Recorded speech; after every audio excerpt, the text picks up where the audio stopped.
नमस्कार दोस्तों, आज हम लोग स्वामी विवेकानंद के जीवन और दर्शन पर सिलसिलेवार वीडियो लेक्चर्स तैयार करेंगे। एमए अंतिम के उन स्टूडेंट्स के लिए, प्राइवेट जो एग्ज़ाम दिला रहे हैं, जिन्होंने ऑप्शनल स्वामी विवेकानंद के दर्शन को लिया है, उनके लिए ये लेक्चर्स बहुत उपयोगी हैं। इसके अलावा एमए फाइनल के second paper modern Indian thought के सेकंड यूनिट में भी विवेकानंद कोर्स में है। रविशंकर यूनिवर्सिटी के सेकंड और फोर्थ सेमेस्टर में भी स्वामी विवेकानंद को पाठ्यक्रम में रखा गया है। इसलिए ये जो सिलसिलेवार स्वामी विवेकानंद के जीवन और दर्शन पर लेक्चर्स तैयार कर रहे हैं वो अत्यंत उपयोगी हैं। आज हम लोग जो लेक्चर्स तैयार कर रहे हैं उसमें स्वामी जी के जीवन का परिचय जो है और उन पर पड़ने वाले प्रभाव और उस समय की तात्कालिक परिस्थितियों के ऊपर हम चर्चा करेंगे। तो सबसे पहले मैं एक बात कहना चाहता हूँ कि जब भी हम स्वामी विवेकानंद के लिटरेचर को, उनके द्वारा लिटरेचर को लिखे हुए पढ़ते हैं तो दो प्रकार के अनुभव बहुत तीव्रता से होते हैं। पहला अनुभव ये होता है कि हमें ये तुरंत समझ में आ जाता है कि भारतीय संस्कृति और दर्शन के प्रति स्वामी विवेकानंद की असीम श्रद्धा थी। और दूसरी बात हमें पता चलती है कि स्वामी विवेकानंद को भारत देश से अथाह प्रेम था। इसलिए स्वामी विवेकानंद को भारत का देशभक्त सन्यासी या ऋषि बोला जा सकता है, लेकिन उन्हें भारत के तूफानी साधु की उपमा दी गई है। स्वामी विवेकानंद जो है उनका जो दर्शन है, उनका जो जीवन है, उनके बारे में टॉपिक्स इस प्रकार से हमने डिसाइड किए हैं। स्वामी विवेकानंद जीवन, प्रभाव, तात्कालिक परिस्थितियाँ। पहला, स्वामी जी के जन्म के समय की परिस्थितियाँ। दूसरा, बचपन की अनुभूतियाँ। तीसरा, गुरु श्री रामकृष्ण परमहंस से मुलाकात। चौथा, संन्यास तथा भारत भ्रमण। पांचवा, अमेरिका और यूरोप प्रवास। और छठवां, अवसान। 12 जनवरी 1863 को कलकत्ता में स्वामी विवेकानंद का जन्म हुआ। 19वीं शताब्दी के मध्य का ये समय भारत के लिए बहुत महत्वपूर्ण माना जाता है। यह नवजागरण का काल था। अंग्रेजों ने अपनी साम्राज्यवादी ताकत से पूरे भारत पर कब्जा कर लिया था। भारत गुलाम था। अब अंग्रेजों की मंशा इस प्रकार से थी कि उन्हें लगता था कि धीरे धीरे भारतीय लोगों को उनके संस्कृति, धर्म और दर्शन से अलग किया जाए। रामधारी सिंह दिनकर ने लिखा है कि अंग्रेज़ों को लगता था कि धर्मांतरण करके पूरे भारत को ईसाई देश बनाया जा सकता है। इसके लिए अंग्रेज दो प्रकार के कार्य कर रहे थे। एक तो उन्होंने मिशनरीज को बुलाना शुरू किया और ईसाई धर्म का प्रचार करना शुरू किया, साथ ही हिंदू धर्म की और समाज की आलोचना करनी प्रारंभ कर दी। दूसरा, उन्होंने ऐसे पढ़े लिखे अंग्रेजी लोगों को तैयार किया जिनको समझाया जाता था कि भारतीय धर्म और भारतीय सभ्यता जो है वो बहुत खराब है। इस तरह से अंग्रेज़ों ने अपना एक सोचे समझे तरीके से भारत पर प्रभाव डालना शुरू किया। लेकिन उसी समय दो जो हैं आंदोलन प्रारंभ हुए। एक, स्वामी दयानंद सरस्वती ने आर्य समाज के रूप में प्रारंभ किया आंदोलन। दूसरा, राजा राम मोहन राय और केशव चंद्र सेन ने ब्रह्म समाज के रूप में आंदोलन प्रारंभ किया। ये दोनों आंदोलन भारत के अतीत और प्राचीन दर्शन और परंपरा को स्थापित करने की कोशिश करने के लिए प्रारंभ हुए। और ये कहा जा सकता है कि अंग्रेज़ों की उस मानसिकता को जिसमें वो हिंदू धर्म और समाज और दर्शन की आलोचना कर रहे थे के प्रतिक्रिया स्वरूप या विरोध स्वरूप प्रारंभ किए गए। लेकिन स्वामी दयानंद सरस्वती जो हैं उन्होंने सिर्फ वेदों को ही स्वीकार किया। पूरे भारतीय परंपरा को स्वीकार न कर वेदों को ही सिर्फ प्रमुख माना। इसी प्रकार से राजा राम मोहन राय और केशव चंद्र सेन ने उपनिषदों को ही महत्वपूर्ण माना। और इन सब स्थितियों में स्वामी विवेकानंद के व्यक्तित्व का विकास प्रारंभ हुआ। स्वामी विवेकानंद ने भी पाश्चात्य परंपराओं का अध्ययन किया। उन्होंने शैली को पढ़ा, उन्होंने हर्बर्ट स्पेंसर और हीगल को पढ़ा। इसी अध्ययन के दरमियान जो है स्वामी जी का शिक्षा प्रारंभ हुई। और अगर हम देखें तो जब रामकृष्ण परमहंस मिले उनसे, तो रामकृष्ण परमहंस किसी भी चीज़ को नकार या विरोध नहीं करते थे। उन्होंने पूरे भारतीय सभ्यता और धर्म को स्वीकार किया हुआ था। इसलिए हम ये कह सकते हैं कि स्वामी विवेकानंद के ऊपर ब्रह्म समाज, आर्य समाज और रामकृष्ण परमहंस के दर्शन का पूरा प्रभाव पड़ा। उनके व्यक्तित्व को अगर हम देखें, स्वामी विवेकानंद के व्यक्तित्व को देखें, तो उनमें स्वामी दयानंद सरस्वती जैसा साहस और तर्क शक्ति था। उनमें राजा राममोहन राय, केशव चंद्र सेन जैसी समन्वय भावना और पाश्चात्य परंपरा का गहन अध्ययन का उनके व्यक्तित्व में दिखलाई पड़ता है।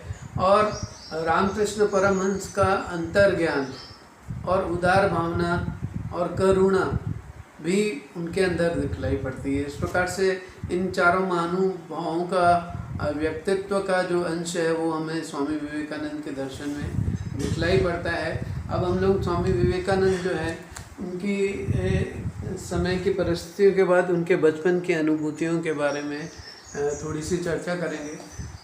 स्वामी विवेकानंद के पिता का नाम विश्वनाथ था और माता का नाम भुवनेश्वरी देवी था। स्वामी जी के जीवन से संबंधित दो घटनाएं बहुत महत्वपूर्ण हैं जिनका उल्लेख उन्होंने स्वयं किया है। पहली घटना जो है वो इस प्रकार से है कि उनके पिता रायपुर छत्तीसगढ़ में जब थे तो अपने परिवार के साथ स्वामी विवेकानंद कलकत्ता से रायपुर की तरफ आ रहे थे। उस समय रेलगाड़ियाँ की सुविधा नागपुर तक थी। नागपुर में उतरकर बैलगाड़ियों से रायपुर की तरफ आ रहे थे। तब स्वामी विवेकानंद की उम्र 14 वर्ष थी। 1877 का यह समय है। विवेकानंद ने स्वयं लिखा है मेरी जीवन कथा में कि जब गोंदिया से पार निकलकर आगे बढ़ते बढ़ते दर्रे कसा एक जगह है, वहाँ के जंगलों में पहुँचे।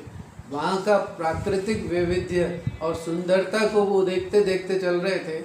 अचानक उन्हें एक पहाड़ दिखाई पड़ा जो चारों तरफ से घिरा हुआ, जिसमें से एक बड़ा सा छेद दिखलाई पड़ रहा था और वहीं पर मधुमक्खियों ने एक बहुत बड़ा छत्ता बनाया हुआ था। स्वामी विवेकानंद जो हैं जब उस मधुमक्खी के छत्ते को देखे तो और आसपास के प्राकृतिक विविधता और सौंदर्य का प्रभाव उनके मन पर इस प्रकार पड़ा कि थोड़े समय के लिए वो अपने आप को भूल गए और उस जगत के नियंता के ध्यान में डूब गए। ये माना जाता है कि 14 वर्ष की अवस्था में ये पहली भाव समाधि उन्हें रायपुर आते समय दर्रा कस्से के जंगल में उस गुफा में हुई। उसके बाद अगर हम दूसरी महत्वपूर्ण घटना का जिक्र करें तो स्वामी विवेकानंद ने लिखा है कि एक बार जब वो अध्ययन करते करते अपने घर में बैठे हुए थे और कमरे में और पढ़ते पढ़ते जब उन्होंने ध्यान थोड़ा लगाना शुरू किया और थोड़ी देर में जब ध्यान सघन हो गया तो उन्होंने देखा कि दाहिनी ओर की दीवार से एक प्रकाश निकला और उसमें से एक मूर्ति जैसा आदमी प्रकट हुआ जिसका मस्तक मुंडित था और हाथ में उनके कमंडल था। और फिर वो मूर्ति एकटक स्वामी विवेकानंद को देखने लगी। स्वामी विवेकानंद घबरा गए और बाद में उन्होंने जिक्र किया कि शायद हम देखें तो ऐसा लगता है कि उस समय भगवान बुद्ध ने मुझे दर्शन दिए थे। इसलिए गौतम बुद्ध के दर्शन से पूरी ज़िंदगी स्वामी विवेकानंद प्रभावित रहे और उनका करुणा का भाव भगवान बुद्ध के कारण उनके अंदर सदा विद्यमान रहा। ये दो घटनाएं जो हैं वो स्वामी विवेकानंद के किशोरावस्था या बचपन में जो उनका व्यक्तित्व बन रहा था उस पर इन दोनों घटनाओं ने महत्वपूर्ण प्रभाव डाला। उसके बाद हम आगे बढ़ते हैं। गुरु श्री रामकृष्ण परमहंस से मुलाकात। रामकृष्ण परमहंस दक्षिणेश्वर में एक मंदिर में पुजारी थे और काली माता की पूजा करते थे। उन्होंने विवेकानंद को एक गोष्ठी में गाते हुए सुना। विवेकानंद को संगीत का बहुत अच्छा ज्ञान था और उनका स्वर बहुत मीठा था। तो जब गायन खत्म हुआ तो रामकृष्ण परमहंस ने उन्हें दक्षिणेश्वर आने के लिए आमंत्रित किया। विवेकानंद दक्षिणेश्वर मंदिर में गए। वहाँ पर रामकृष्ण परमहंस ने उन्हें फिर भजन सुनाने के लिए कहा। विवेकानंद ने भजन सुनाया और वहाँ बैठे सभी लोग और रामकृष्ण परमहंस को भाव समाधि आ गई। जैसे भजन खत्म हुआ उन्होंने विवेकानंद का हाथ पकड़ा और पकड़कर एक कमरे में ले गए और कमरे में ले जाने के बाद उन्हें ज़बरदस्ती मिठाई खिलाने लगे। विवेकानंद घबरा गए और वापस आ गए। स्वामी विवेकानंद, जैसा कि मैंने आपको बताया कि Spencer, John Stuart Mill, Hegel, इन सारे पाश्चात्य परंपराओं को पढ़े हुए थे और वे भारतीय धर्म के प्रति, ईश्वर के प्रति शंका की दृष्टि भी रखते थे। उन्हें लगा कि रामकृष्ण परमहंस जो है वो थोड़े से विक्षिप्त पुजारी हैं। वो भाग के वापस आ गए, लेकिन कोई ना कोई आकर्षण, हम कह सकते हैं कि रामकृष्ण परमहंस का उनके प्रति जो प्रेम था और रामकृष्ण परमहंस की जो जीवन शैली थी वो उन्हें आकर्षित करती थी। वो वापस दक्षिणेश्वर जाते रहे और धीरे धीरे वे अपने गुरु रामकृष्ण परमहंस के प्रति समर्पित होते चले गए। रामकृष्ण परमहंस ने एक बार उनसे पूछा कि तुम्हारे जीवन की अभिलाषा क्या है? तो स्वामी विवेकानंद ने कहा कि मेरे जीवन की अभिलाषा है कि सतत समाधि में मैं डूबा रहूं। तो रामकृष्ण परमहंस मुस्कुराए और मुस्कुराने के बाद उन्होंने बोला कि तुम्हें इससे महत्तर और इससे बड़ा काम इस धरती पर करना है। रामकृष्ण परमहंस को पहले से ही यह ज्ञात था कि विवेकानंद का इस धरती पर जन्म किसी महत्तर कार्य करने के लिए हुआ है, क्योंकि रामकृष्ण परमहंस के बारे में एक बात सुविख्यात थी कि वो किसी व्यक्ति को देखते थे या उनके पदार्थ या खाने के सामान को देखते थे तो उस व्यक्ति की नीयत या स्वभाव के बारे में जान लेते थे। और स्वामी विवेकानंद तो उनके प्रति बहुत शंकालु दृष्टि रखते थे और उन्हें विक्षिप्त भी समझते थे। उसके बाद भी उन्होंने स्वामी विवेकानंद को अपने से कभी अलग नहीं किया और वो जान चुके थे कि स्वामी विवेकानंद का जन्म किस कार्य के लिए हुआ है। तो स्वामी रामकृष्ण परमहंस के साथ विवेकानंद का हम संबंध देखें तो श्री रामकृष्ण परमहंस की मृत्यु के बाद भी वो कभी भी स्वामी विवेकानंद से अलग नहीं हुए। जिस प्रकार से माँ शारदा हमेशा सधवा रूप धारण कर रामकृष्ण परमहंस की मृत्यु को नकारा, उसी प्रकार से स्वामी विवेकानंद भी हमेशा यह महसूस करते थे कि श्री रामकृष्ण परमहंस सदैव उनके साथ हैं। इसके बाद हम लोग अगला पॉइंट पढ़ेंगे, संन्यास तथा भारत भ्रमण। श्री रामकृष्ण परमहंस की मृत्यु हो गई। उन्होंने स्वामी विवेकानंद से प्रतिज्ञा ली कि मेरी मृत्यु के बाद मेरे इन सारे युवा शिष्यों का वो ध्यान रखेंगे। और स्वामी विवेकानंद के घर की परिस्थितियां भी विपरीत चल रही थी। उनके पिता की भी मृत्यु हो गई थी, लेकिन स्वामी विवेकानंद ने एक कलकत्ता से दूर एक स्थान पर एक घर किराए में लिया, जो भूतहा घर, यहाँ भूत रहते हैं इस तरह से प्रचलन में बात थी। वहाँ पर वो उन्होंने अपने सारे युवा मित्रों को जो रामकृष्ण परमहंस के शिष्य थे इकट्ठा किया और उन सब का नाम बदलकर, उनको भगवा वस्त्र पहनाकर उन सबको सन्यासी बना दिया और स्वयं भी 24 वर्ष की अवस्था में अपना नाम नरेन त्याग कर स्वामी विवेकानंद बन गए। इस प्रकार से स्वामी विवेकानंद जो है 24 वर्ष की अवस्था में सन्यासी बन गए और सन्यासी बनने के बाद भारत भ्रमण या भारत देश की दशा को जानने के लिए देशाटन करने का निश्चय किया। सन्यास तथा भारत भ्रमण। उसके बाद पैदल वो निकले भारत को जानने के लिए, भारत की यात्रा पर। इस दरमियान उन्हें बहुत अच्छी और बुरी परिस्थितियों का सामना करना पड़ा, बहुत अच्छे और बुरे लोगों से भी उनकी मुलाकात हुई। सबसे पहले हाथरस स्टेशन पर वहाँ के स्टेशन मास्टर शरद गुप्त उनके पहले शिष्य बने। इसी प्रकार से खेतड़ी महाराज अजीत सिंह हमेशा पूरी जिंदगी उनके प्रति स्नेहशील और प्रेमपूर्ण बने रहे। पोरबंदर के दीवान पंडित शंकर पांडुरंग, उन्होंने स्वामी जी से कहा कि फ्रांसीसी भाषा का वे अध्ययन करें और अमेरिका और इंग्लैंड जाएं। इसी प्रकार से पांडिचेरी में उन्हें हाई स्कूल के हेडमास्टर अलसिंगा, उनका नाम था अलसिंगा पेरुमल, मिले, जिन्होंने मद्रास में स्वामी जी के विश्व धर्म सम्मेलन में भाग लेने के लिए फंड जुटाया था। सेतुपति जो हैं उनसे भी उनकी मुलाकात हुई, जिन्होंने विश्व धर्म सम्मेलन में जाने के लिए उनसे कहा। लेकिन सबसे जो महत्वपूर्ण उनकी इस भ्रमण के दौरान मुलाकात जिस शख्स से हुई वो गाजीपुर के पौहारी बाबा थे।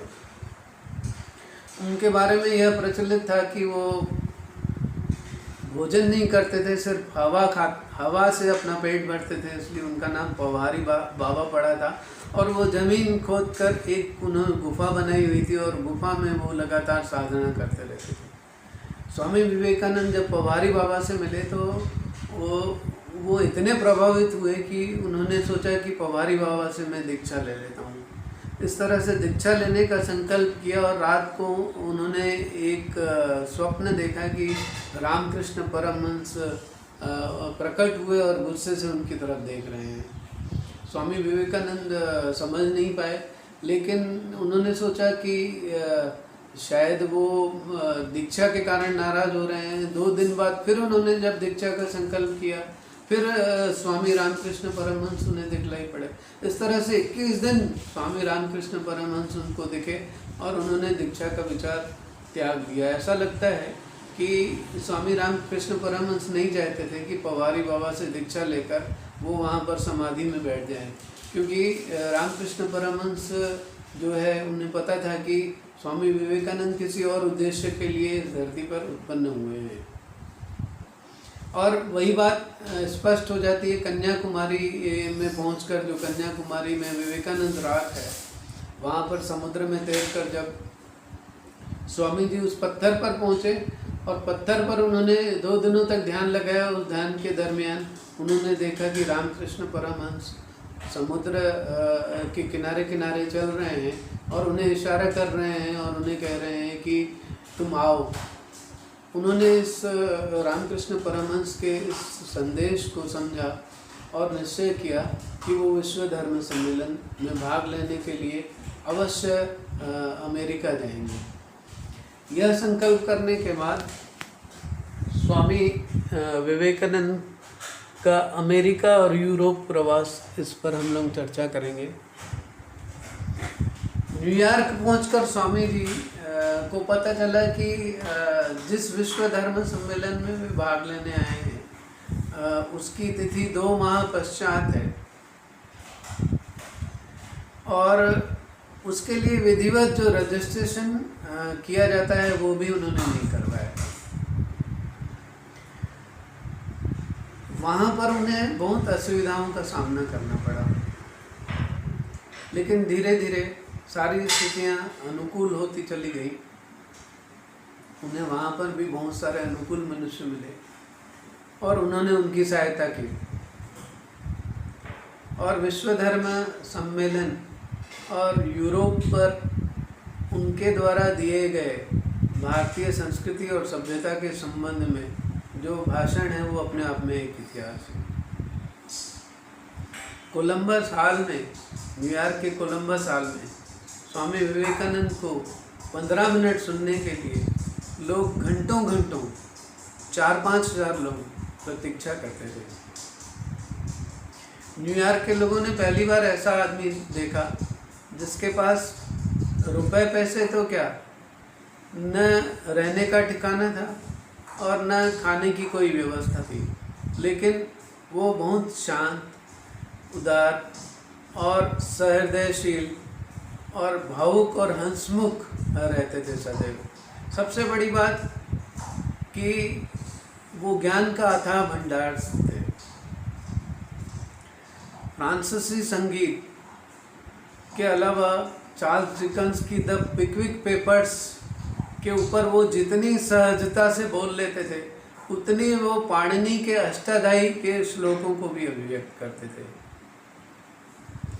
वो अपने आप में एक चमत्कार था, ज्ञान के वो भंडार थे। और धीरे धीरे स्वामी विवेकानंद का प्रभाव बढ़ने लगा और अमेरिका और इंग्लैंड में उन्होंने रहकर जो भारतीय संस्कृति और सभ्यता को प्रतिष्ठित किया, उसका प्रभाव ये पड़ा कि भारत में जो लोग अपने धर्म और संस्कृति से विमुख हो रहे थे और उन्हें बिछड़ी हुई वो संस्कृति लगती थी, उसके प्रति लोग आकर्षित हुए और उसे स्वीकार करने लगे।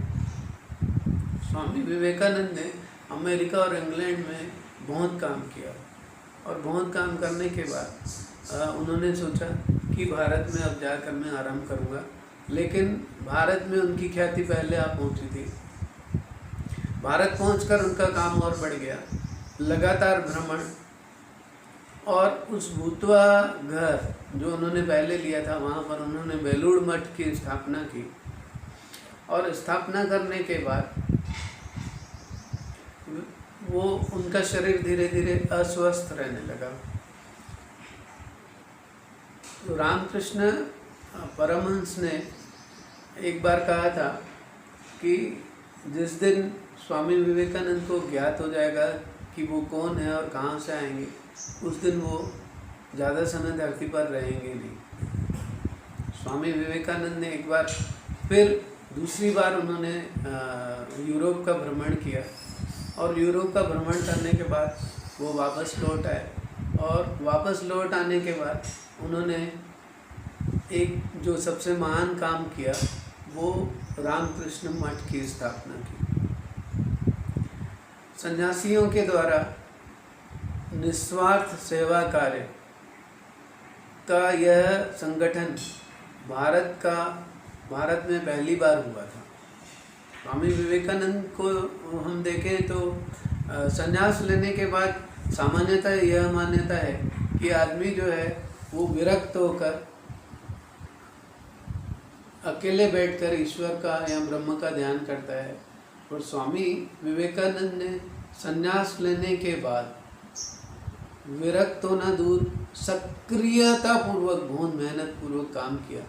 इसलिए निवृत्ति मार्ग और प्रवृत्ति मार्ग उन दोनों का उन्होंने समन्वय किया। संन्यास निवृत्ति मार्ग की तरह लिया, लेकिन उन्होंने निवृत्ति मार्ग को अपनाकर भी जो कर्म किया वो कर्म उनका प्रवृत्ति मार्ग से संबंधित है।